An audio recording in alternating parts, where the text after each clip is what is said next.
It began with whispers in the walls, a child's world unraveling under the weight of unspoken truths. A father vanished, not gone but erased, while a mother's strained smile masked secrets buried deeper than floorboards.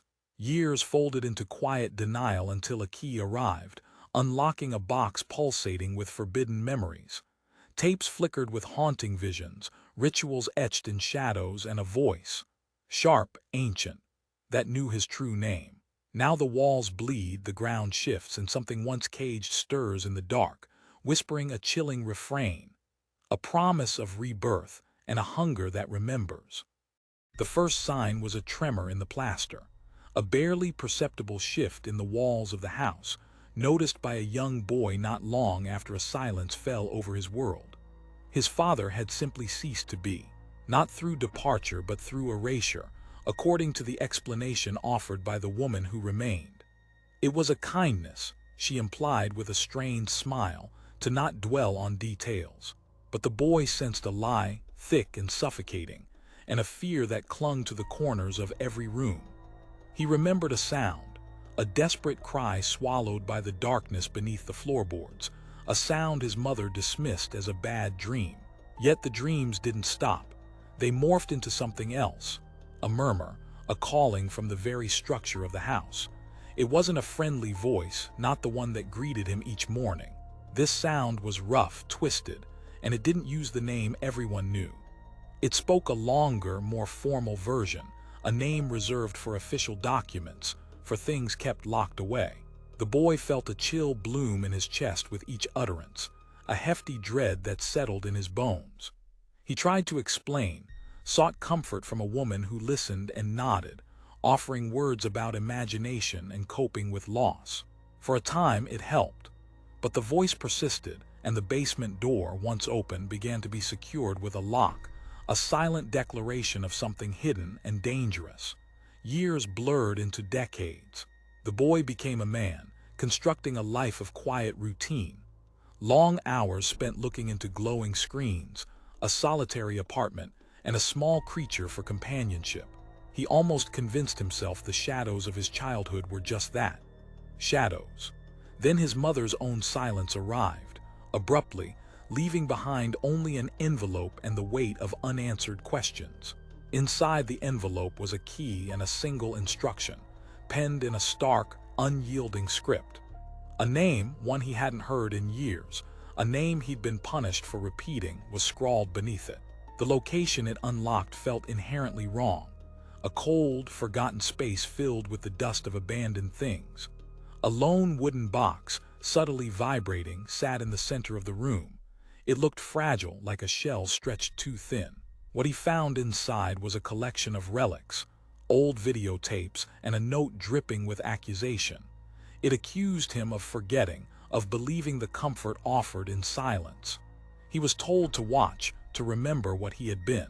The first tape sent a shudder through him. It showed his younger self, gaunt and haunted. A voice, gentle but insistent, prompted the boy to speak, to describe what happened to his father.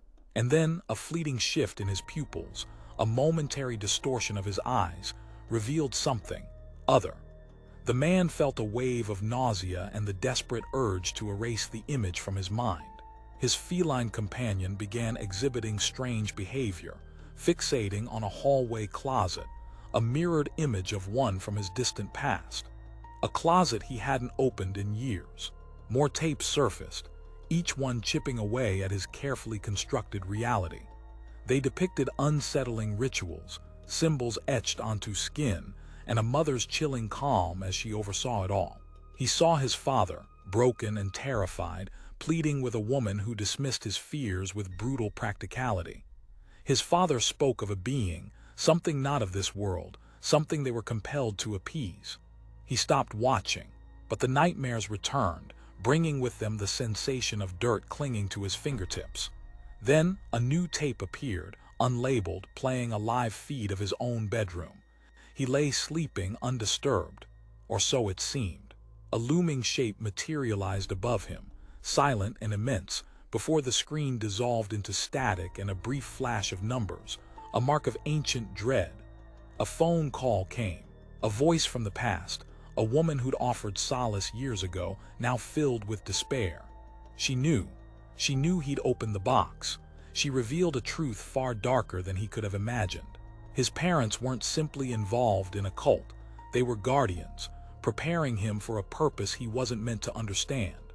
His true parentage was a deception, a carefully constructed lie buried beneath the foundations of his home.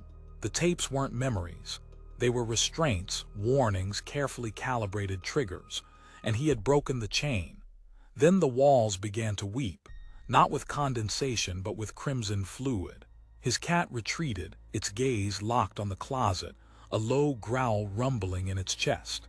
He opened the door and the stale air of the basement washed over him. But his apartment had no basement. He began to awaken in unfamiliar places, compelled to inscribe strange symbols on surfaces, repeating a single phrase, a harbinger of transformation.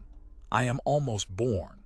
The voice returned, no longer originating from the walls but from within his own mind.